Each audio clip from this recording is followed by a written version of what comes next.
Ciência exato. Conjunto dos números racionais. Conjunto dos números racionais. Conjunto dos números racionais, conhecido como o conjunto Q, esse Q estilizado realmente, surgiu pela necessidade de dividir algo. Assim, o conjunto Q definiu a operação da divisão. Ele pode ser notado da seguinte forma. Conjunto Q é igual o numerador A sobre o denominador B, tal que o valor de A é um número inteiro e o valor de B é um número inteiro diferente de zero. Podemos afirmar que todo número que possa ser escrito em forma de fração é um número racional. Dito isso, percebemos o motivo pelo qual o conjunto Z, que é o conjunto dos números inteiros, é subconjunto de Q, pois qualquer conjunto inteiro pode ser escrito no formato x sobre 1. Qualquer número inteiro pode ser escrito nesse formato, x sobre 1, onde x é o valor do A e o 1 é o valor do B. E todo número dividido por 1 é o próprio número. Além dos números inteiros, temos outros tipos de números racionais. Esses tipos de números têm nomes. São os decimais finitos e decimais periódicos, também conhecidos como dízimas periódicas. Os decimais finitos são os números que possuem o número de casas decimais limitadas. Vamos ver alguns exemplos. 0,5, a casa decimal, é a que fica depois da vírgula, ou seja, o 5 está limitado a uma única casa decimal. 2,02, as casas decimais é o que está à direita da vírgula, é o 0,2. O 0,2 ele está limitado, são apenas duas casas decimais. 1,164, novamente, é um decimal finito, porque nós podemos contar quantas casas decimais esse número possui. Nesse caso, possui 3. E as dízimas periódicas são números decimais infinitos, mas sua parte decimal fica se repetindo em períodos, conforme os exemplos a seguir. Olha só. O número 5,696969, o 69 vai se repetir infinitamente, por isso essas reticências. Nós também podemos notar, como a gente sabe que vai repetir infinitamente, e para não ter que escrever várias vezes o número 69 e colocar reticências, nós podemos colocar esse traço em cima apenas do período 69. Assim nós representamos a dízima periódica. Então fica 5,69 com traço em cima. É uma dízima periódica representada dessa forma.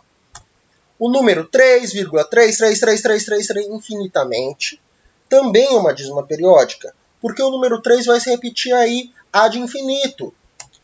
8,723, 723, 723, 723 possui o período 723. Esse período vai se repetir infinitamente. Então, nós podemos notar ele como um 8,723 com um tracinho em cima. Esses três exemplos são exemplos de dízimas periódicas. Agora vamos entender como é que se comporta a relação dos subconjuntos. Vamos lá. O conjunto N, que é o conjunto dos números naturais, ele está contido dentro dos conjuntos dos números inteiros. Ou seja, todo número natural ele é inteiro.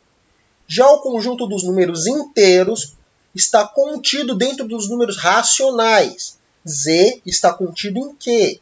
Porque todo número inteiro pode ser escrito no formato de uma fração, onde o denominador dele é 1. Assim, todas as propriedades dos naturais e dos inteiros são válidas para os racionais. E como o conjunto dos números racionais define a operação da divisão, ele possui propriedades específicas.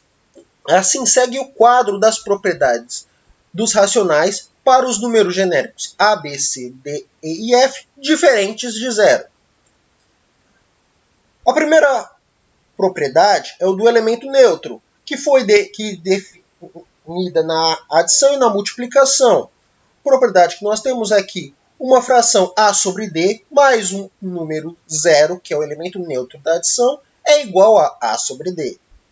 Já o elemento neutro da multiplicação é o 1. Logo, a fração A sobre D, a divisão vezes 1, é igual ao mesmo valor. Da mesma forma, nós podemos interpretar a associativa e a comutativa. Note que a associação e a comutação ela serve para adição e para multiplicação, visto que nós aprendemos que os números naturais estão contidos nos números inteiros, os números contidos estão contidos nos números racionais. Logo, as propriedades tanto dos números inteiros quanto dos números naturais são válidas para os racionais. Assim, basta você modificar os números e colocar frações e trabalhar com as propriedades. Propriedade associativa da adição. Uma fração A sobre D mais uma fração B sobre E mais uma fração C sobre E vai ser igual, porque a ordem da soma dessas frações não vai alterar o resultado.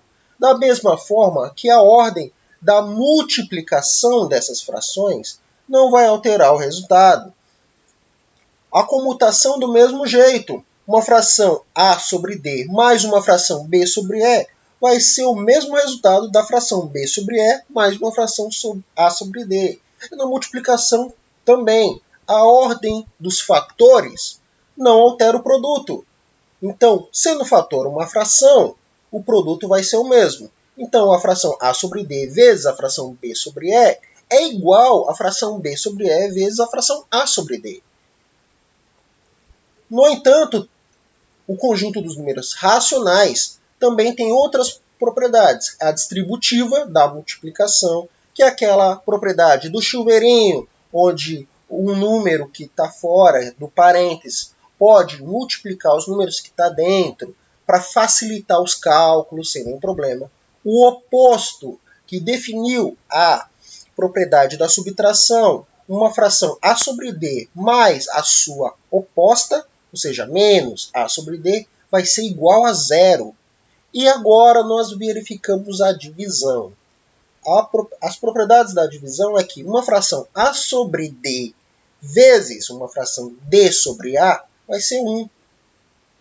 E uma fração A sobre D dividido por B sobre E é divisão de frações. Então vai ser A sobre D vezes E sobre E.